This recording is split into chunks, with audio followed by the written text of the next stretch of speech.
Hello बच्चों, let's read this question and the question says that the partial pressure of ethane over a solution containing 6.56 into 10 raised to power minus 2 gram of ethane is 1 bar if the solution contains 5.00 into 10 raised to power minus 2 gram ethane, then partial pressure.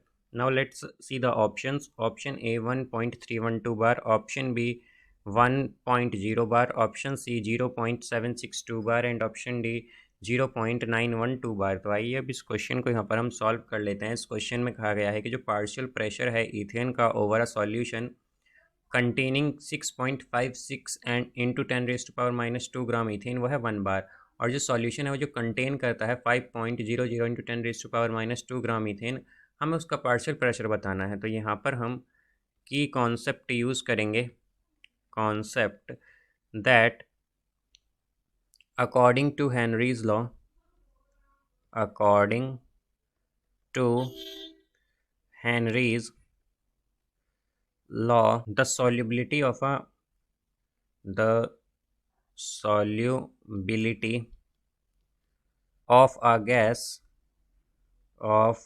gas in a liquid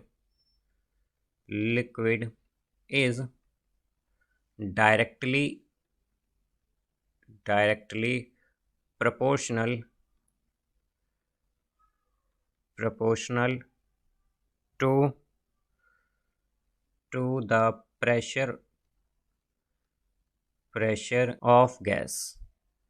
of the gas।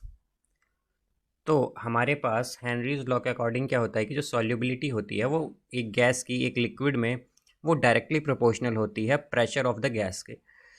तो यहाँ से अब अगर हम देखें तो हम ये भी कह सकते हैं कि जो सॉल्युबिलिटी होगी उसे हम इस तरह लिख सकते हैं कि mole fraction is equal to Henry's constant into partial pressure.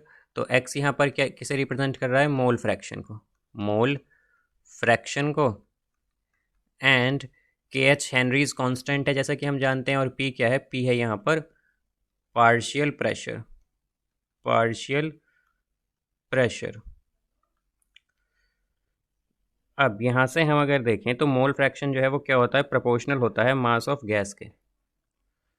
Mole fraction जो होता है हमारे पास, मोल फ्रैक्शन हमारे पास प्रोपोर्शनल होता है, is proportional to mass of gas.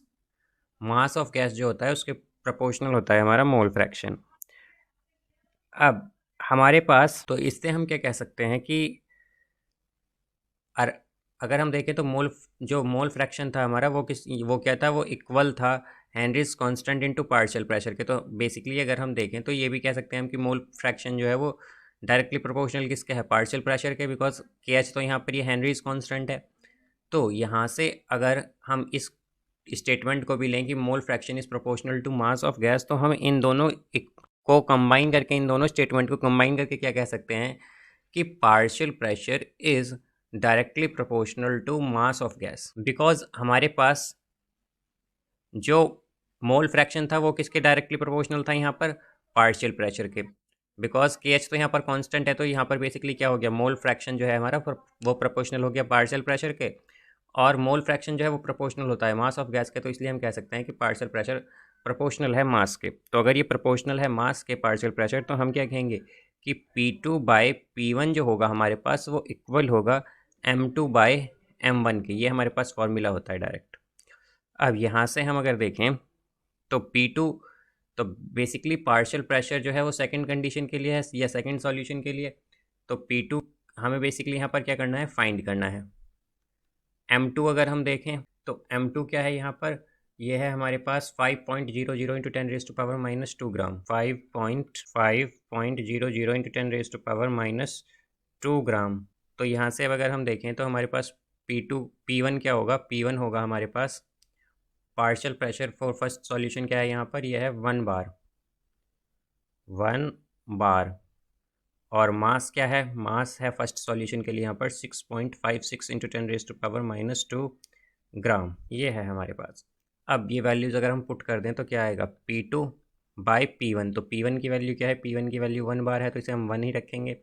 Is equal to m2। तो m2 क्या है, m2 है यहाँ पर 5.00 इंटू 10⁻⁻2 डिवाइडेड बाय, अब अगर हम यहाँ पर m1 देखें तो m1 क्या है 6.56 इंटू 10⁻⁻2, तो 10⁻⁻2 से 10⁻⁻2 कैंसिल होगा, तो हमारे पास क्या आएगा यहाँ से P2 इज इक्वल टू 500/656। तो इसे अगर हम यहाँ पर डिवाइड कर दें तो ये आ जाएगा 0.762 bar.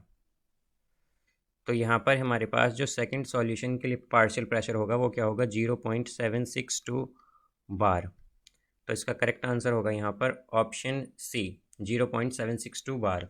So I hope you understood it well. Best of luck. Thank you.